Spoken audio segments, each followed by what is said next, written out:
Hey, and welcome to the ACMG competition. Let's go ahead and get started right back with creating a room. In the last tutorial, we talked about how it would be, adding objects into a room, getting the room set up, creating the basic things for our room.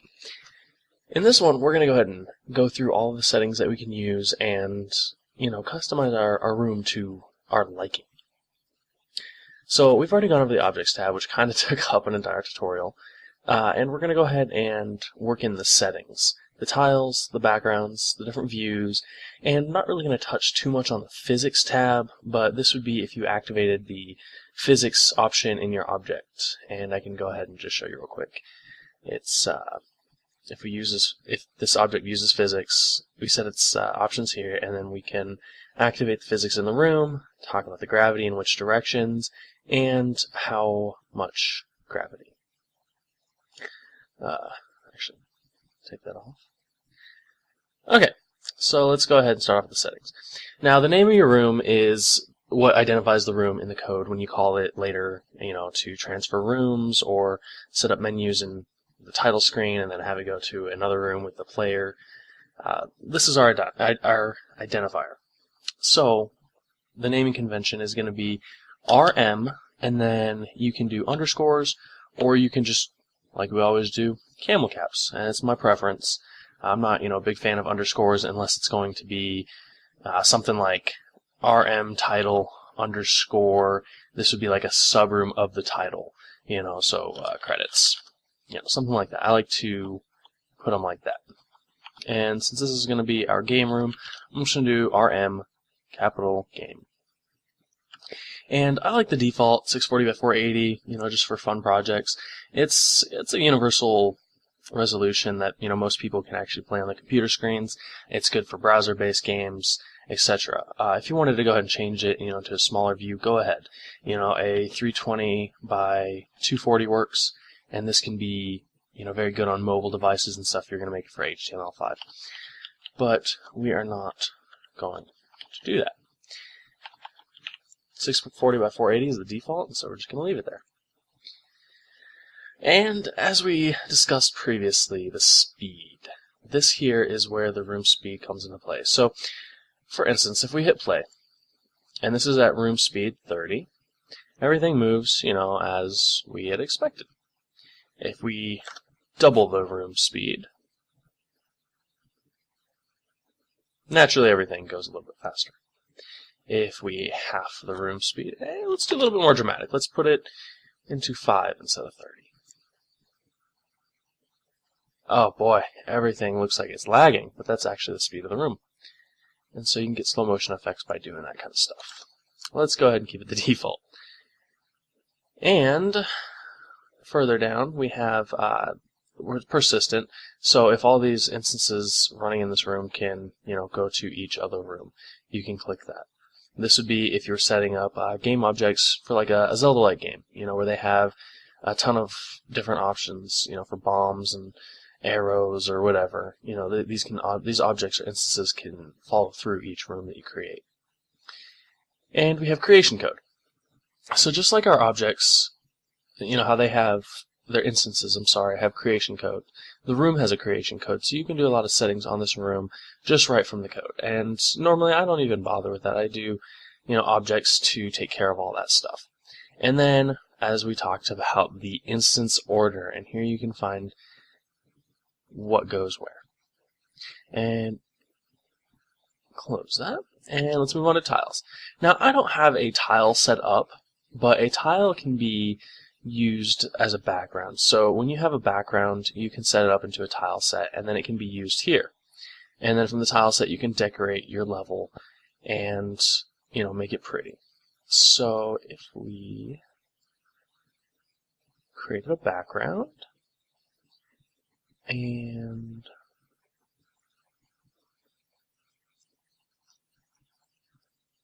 nope, let's do canvas size instead.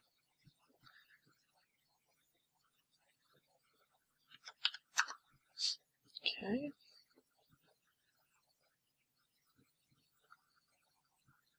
We're going to do a couple elements here.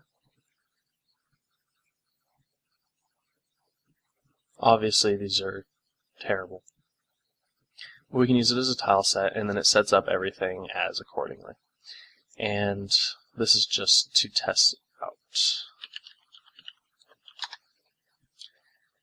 Alright, and since we chose the option uses a tile set, it's actually using a 16 by 16 little square that we can use. So if we're creating our tile set, as you can see, obviously it's going to be on this, the 32 by 32. Now if we change it 16 by 16, you can see where everything is.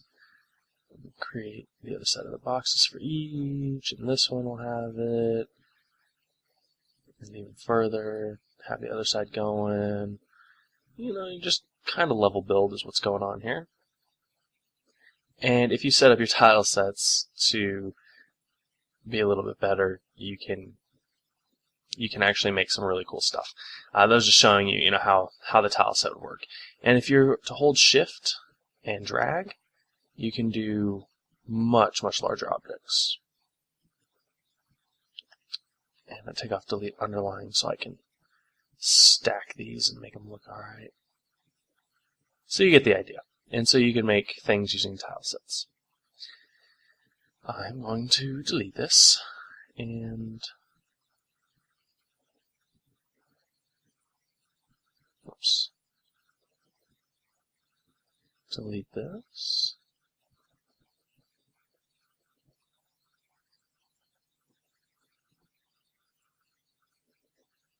Okay, well that's not actually there, so if we accept our changes, it shouldn't be there anymore. Change this back to 32 by 32. Alright, and so it's not there anymore, which is okay. I'm okay with that. But that's how you use the tile sets, and you can do this if you're creating a level with, that uses tile sets, and you can create top-down views, platformers, whatever you'd like. And that's the easy way to do it. A lot of people just use objects to create their maps backgrounds and their map elements. Sometimes it does get laggy depending on the specs of your computer, but it's your preference. If it runs alright with 30 objects on the screen, go ahead and do it. If you could cut corners and use the tile sets instead, I think that would be a much better idea. So moving on to the background. The background color is, well, if you don't have any elements here, you can change what color you want it to be. So orange or black, for like a space scene, or the default gray. And then you have different levels of backgrounds. And this is really neat because what you can do is you can add depth to your background. So you can have like your background in the far back can be one picture. You can have your next background be like the ground, and then you can have the second background be clouds or another piece of terrain. So it adds depth to what your level looks like. If you're doing a platformer, it looks really nice. If you're doing top down, you can do like the grounds, and then you can do like bushes and stuff, which will be on the player's ground level, and then you can do another one of clouds, and then you can set foreground image. And anything in this background will actually be a foreground rather than a background. So it'll start displaying stuff above the player's playing field. And you can choose what that image is through that. And then the options for that, you can tile those backgrounds. So if you have a room that's larger than this, but you only display, which I'll get into it, the view, you can only display 640 by 480, you can have this background tile so it doesn't just stick on this. But you want to make sure it tiles really well. And it can go in both the X or the Y. And then this X and Y value here is the offset of that image. So this background could be offset by 30 or 640 if you want to make it scroll in. The stretch makes sure the background fills up this room. So if your background, I don't really recommend this because it distorts stuff. If your background is only like, this big, then you could stretch it and it would be like, boom, right across the screen. In my personal opinion, it looks terrible because it can textilate stuff and it looks bad. And then again, the horizontal and vertical speed. Like I said, if you wanted to tile stuff and have them come into the screen, you can set the horizontal speed and the vertical speed, and this will have an overlay of whatever it is move in that direction. So it works good with star fields, moving clouds, things like that. Moving on to the Views tab, this is a very helpful tool if you don't actually want to display a bunch of stuff on the screen at once. I'm going to actually go ahead and delete all of my little characters here, except for just one so I can show you what it's like. Alright. So what we're going to do is we're actually going to enable the use of views on the screen, and I do want to make it visible. And the default is 640 by 480, so that's going to be the view for this. But we're going to go ahead and change that. What we're going to do, it gives us a view in the room. We can set the X and Y offset of it, and then we can also set the size. So the view that we want, instead of 640 by 480, let's split it in half to 320 by 320 by 240. And then the port on the screen, the port is the actual window size. And let me just show you real quick. I'm going to hit play, and I'm going to show you what the difference is between that. So as you can see, how this guy is really, really distorted and really close. That's because we're actually enabling the use of the views, and so it's actually a smaller screen than what we had. Now if we change the port to go ahead and fit the 320 by 240, now remember the size of our window. Now look at it. Now it looks a little bit better. It's working with the player. It looks a little bit better. And that's how that works. So the port screen is the size of the window. The view is the size of the view. And you can see that window right here. And I'm going to go ahead and keep this at 320 by 240 because this will allow us to move around the room in sections. And then if you look here, you've got the object that this is supposed to be following, and obviously we want it to follow the player. So to see this effect, we can move the player all the way to the edge of the screen. And the H border and the vertical border are how far this should follow. And values such as 5 make it really slow, and a 32 will make it it'll capture it more. Let me show you this real quick. I'll show you what it looks like following the player, and then I'll show you the options.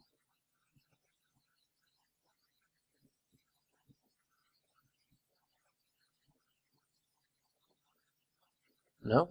Alright. Make sure it's following the right one.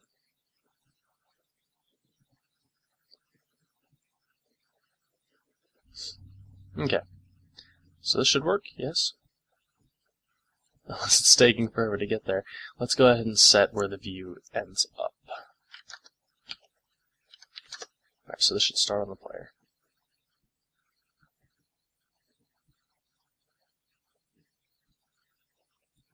Okay. So something weird is going on. Let me re-add my player. Let me make sure the player doesn't go anywhere. And then we're going to move him.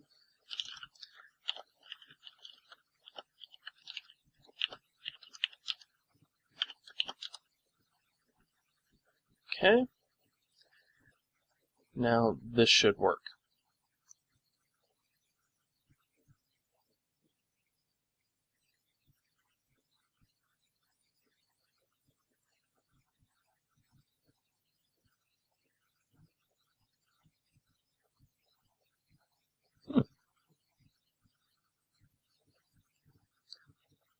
Of course, for the tutorial, it's not going to work. Alright, so there it is, following the player. So he is there, but this view is actually staying up there. So what I'm going to do is I'm going to change these back to some defaults. Let's see if we can get a little bit here.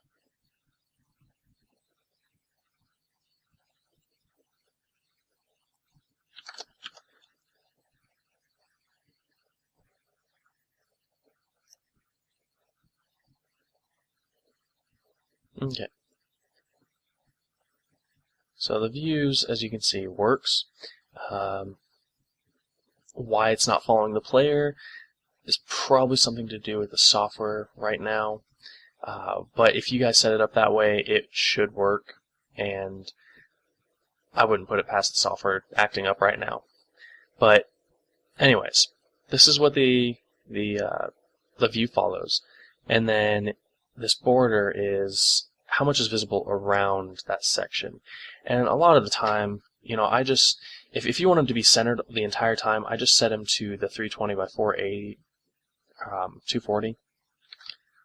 So you can set some speeds to keep up with the player. And so it'll just change your view based on, you know, what your player's doing. And then lastly, the physics tab. This tab here, like I said at the beginning, it activates the physics. And I don't know. He should fall. He actually fell pretty quick since he's not in the room there. But you get the idea. He's a dense little circle.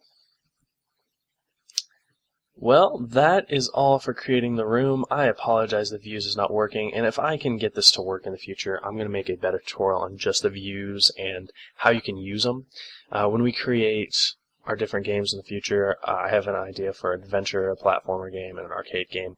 Views will be used in all of those, so if you do not get the views working through this, make sure to check out the tutorials in the future for that.